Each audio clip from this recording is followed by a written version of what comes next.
ఇక్కడ ఒక వార్త వచ్చింది చూడండి. ఇది జూబ్లీహిల్స్లో కాంగ్రెస్లో ప్రలోభాల పర్వం, ఓటమి భయం, ఓట్ల బేరం. జూబ్లీహిల్స్లో కాంగ్రెస్ ప్రలోభాల పర్వం, బడా నేతలు బస్తీ రోడ్డు నోట్ల కట్టలు, దృశ్యాలు ఫోటోలు సాక్ష్యాలు పట్టని అధికారులు, బీఆర్ఎస్ నేతల ఫిర్యాదులపై అధికారుల అలసత్వం, గులాబీ నేతల ఇండ్లలో మాత్రం విస్తృత సోదాలు, జూబ్లీ గుట్టల్లో బుసలు కొడుతున్న కట్టడ పాములు, భవిష్యత్తును అమ్ముకోవద్దని నిపుణుల హెచ్చరిక. జూబ్లీహిల్స్లో కాంగ్రెస్ ప్రలోభాలకు తెరలేపింది. ఓటర్లే అడ్డాగా నోట్ల పంపిణీ కాంగ్రెస్ నేతలు దగ్గరుండి పర్యవేక్షిస్తున్నారు.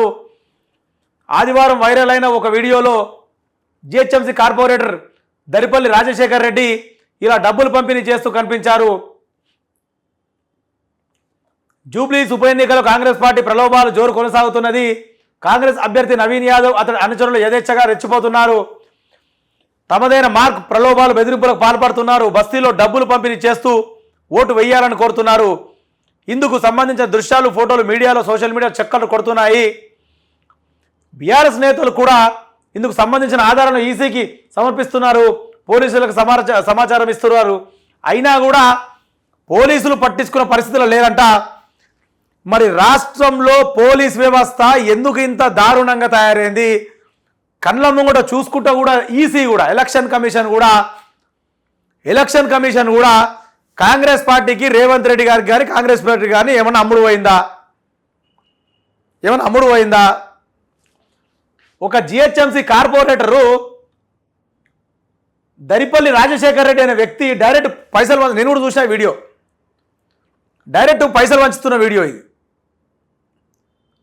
ఫోటో ఇది, వీడియో ఉంది, చూపిస్తాం మీకు. ఈ పైసలు వంచిన ఈ ఫోటోని చూపించిన అంటే ఇప్పుడు బీఆర్ఎస్ సంబంధించిన నాయకులపై చూపిస్తా కూడా పోలీసు వాళ్ళకి ఈసీకి కేర్ చేస్తలేరంట, పట్టించుకుంటలేరు. చూద్దాంలే అన్నట్టు. ఎంత ఇంపార్టెంట్ మ్యాటర్. ఆల్రెడీ ముఖ్యమంత్రి రేవంత్ రెడ్డి గారి మీద ఓటుకు నోటు కేసు ఉంది. అంటే ఇప్పుడు ముఖ్యమంత్రి రేవంత్ రెడ్డి గారు డైరెక్ట్ చూపిస్తారు, ఓట్లతోటి మనం కొనవచ్చు, నోట్లతోటి ఓట్లు కొనవచ్చు.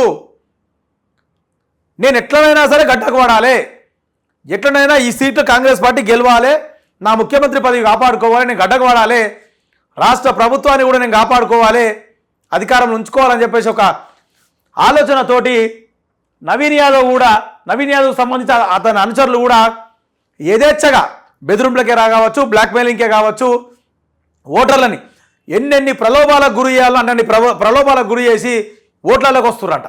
ఓట్లు అడగడానికి ఎన్ని పైసలు అంటే జూబ్లీ గుట్టల్లో బుసలు కొడుతున్న కట్ల పాములు, కోట్ల పాములు అట్లా కోట్ల రూపాయల పాములు ఈ జూబ్లీ గుట్టలలో బుసలు కొడుతున్నాయి. అంటే పైసలు వంచడానికి సిద్ధంగా ఉన్నాయి, పంచుతూనే ఉన్నాయి.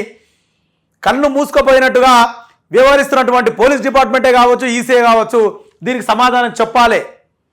ఖచ్చితంగా తెలంగాణ ప్రజలు ఎవరు ఏందనేది గమనిస్తున్నారు. నిపుణులు కూడా హెచ్చరిస్తున్నారంట, మీ ఓటుని పైసలకు అమ్ముకోకండి.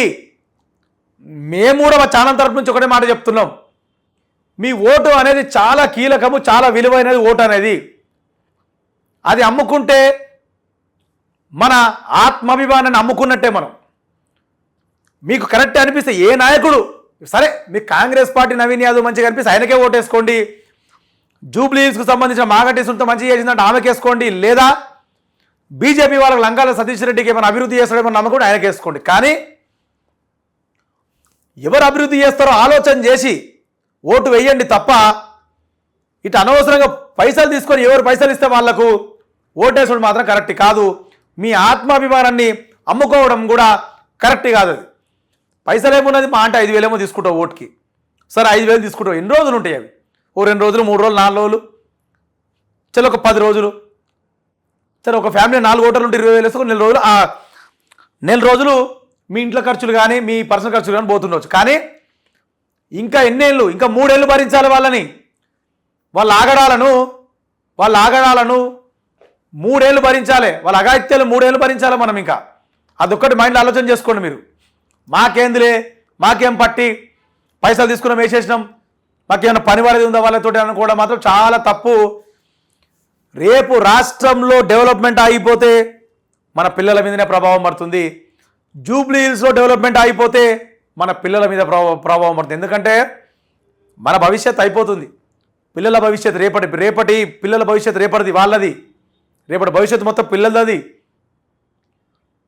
రాష్ట్రానికి కొత్త కొత్త పెట్టుబడులు, కొత్త కొత్త కంపెనీలు అవన్నీ వస్తాయి. రేపటి మన పిల్లలకు ఉద్యోగాలు వచ్చే అవకాశాలు ఉంటాయి. ఇక్కడ అది తెచ్చే నాయకత్వం మనకు కావాలా, అది తెచ్చే ఒక బలమైన నాయకుడు మనకు కావాలా. మీరు ఏ నాయకుడు నమ్ముతారు, కేటీఆర్ నమ్ముతారు, రేవంత్ రెడ్డి నమ్ముతారు, ఏమో నమ్ముతారో నమ్ముకోండి, కానీ మీరు ఆలోచన చేసి ఓటేసుకోండి. ఓటుకు మాత్రము నోట్లకు మాత్రం అమ్ముడు పోకండి.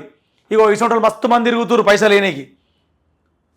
చాలా ఘోరమైనది ఇది. దీని మీద మరి ఈసీ కానీ మరి కళ్ళు కనబడతలేవా, సోయి తప్పిర్రా, కళ్ళు కనబడతలేవా ఈసీ వల్ల కూడా, మరి పైసలకేమైనా అమ్ముడు పోయిర్రా అంటే అధికార పార్టీ ఎవరు ఉంటే వాళ్ళకి అమ్ముడు పోతూనే ఉంటారు అధికారులంతా. ఇది పరిస్థితి. ఎంతకైనా కాంగ్రెస్ పార్టీ దిగజారుతుంది. షేర్ చేయండి, లైక్ చేయండి, సబ్స్క్రైబ్ చేయండి. మరిన్ని వీడియోల కోసం బెల్ సింబల్ పై క్లిక్ చేయండి.